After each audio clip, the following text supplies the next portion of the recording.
വിഘ്നങ്ങൾ അകറ്റുന്ന ഭഗവാനാണ് ഗണേശ ഭഗവാൻ. ഗണപതിയെ പ്രസാദിപ്പിക്കാതെ ചെയ്യുന്ന കാര്യങ്ങൾ ഒന്നും തന്നെ ഫലം കാണില്ല എന്നാണ് വിശ്വസിക്കപ്പെടുന്നത്.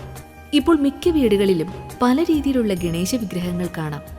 കുട ചൂടിയത്, പാട്ടുപാടുന്നത്, വീണ വായിക്കുന്നത്, അങ്ങനെ. എന്നാൽ ഇതൊരു അലങ്കാര വസ്തു അല്ല എന്നോർക്കണം. ഗണപതി ഭഗവാനാണ്. അതുകൊണ്ട് തന്നെ ഗണപതിയുടെ വിഗ്രഹം വീട്ടിൽ വെക്കുമ്പോൾ ഒരുപാട് കാര്യങ്ങൾ ശ്രദ്ധിക്കേണ്ടതുണ്ട്. ചിട്ടയോടെ ഗണപതി വിഗ്രഹം വീട്ടിൽ വെക്കുന്നത് പലവിധ ഐശ്വര്യങ്ങളും കൊണ്ടുവരുന്നു. അല്ലാത്ത പക്ഷം നേരെ തിരിച്ചായിരിക്കും ഫലം. ചെമ്പുകൊണ്ടുള്ള ഗണേശ വിഗ്രഹം.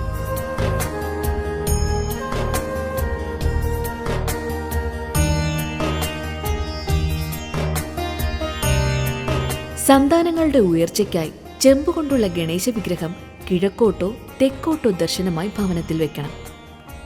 വാസ്തുപുരുഷന്റെ ശിരസും പാദവും വരുന്ന ഭാഗത്തേക്ക്, അതായത് വടക്ക് കിഴക്ക് തെക്ക് പടിഞ്ഞാറ് ദിശകളിലേക്ക് ചെമ്പുകൊണ്ടുള്ള ഗണേശ വിഗ്രഹം വെക്കാനേ പാടില്ല. വെള്ളി കൊണ്ടുള്ള ഗണേശ വിഗ്രഹം.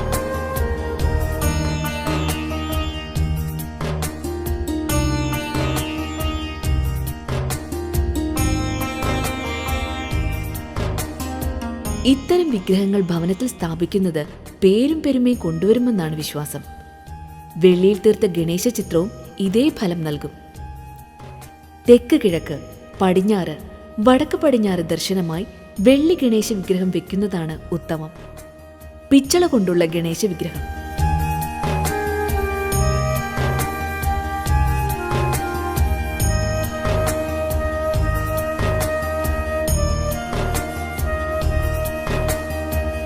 ഭവനത്തിൽ ഐശ്വര്യവും സമൃദ്ധിയും നിറയ്ക്കുന്നവയാണ് പിച്ചള കൊണ്ടുള്ള ഗണപതി വിഗ്രഹങ്ങൾ. ഇവ കിഴക്ക്, തെക്ക്, പടിഞ്ഞാറ് ദർശനമായി വയ്ക്കാം. എന്നാൽ വടക്ക് കിഴക്ക്, വടക്ക് പടിഞ്ഞാറ് എന്നീ ദിശകളിൽ വെച്ചാൽ വിപരീത ഫലമാകും ഉണ്ടാവുക. തടി കൊണ്ടുള്ള ഗണേശ വിഗ്രഹം.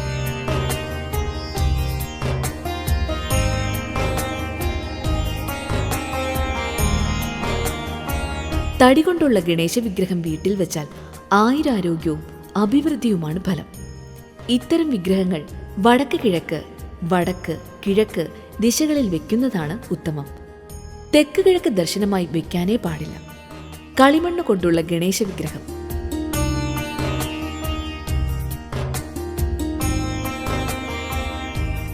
ഇത്തരം വിഗ്രഹങ്ങൾ ഭവനത്തിൽ വെക്കുന്നത് ഐശ്വര്യത്തിന് കാരണമാകും.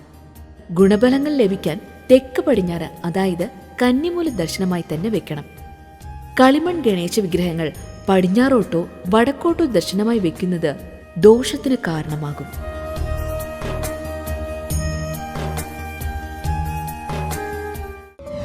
വീഡിയോ ഇഷ്ടപ്പെട്ടെങ്കിൽ സബ്സ്ക്രൈബ് ചെയ്ത് കൂടെ കൂടിക്കോളൂ.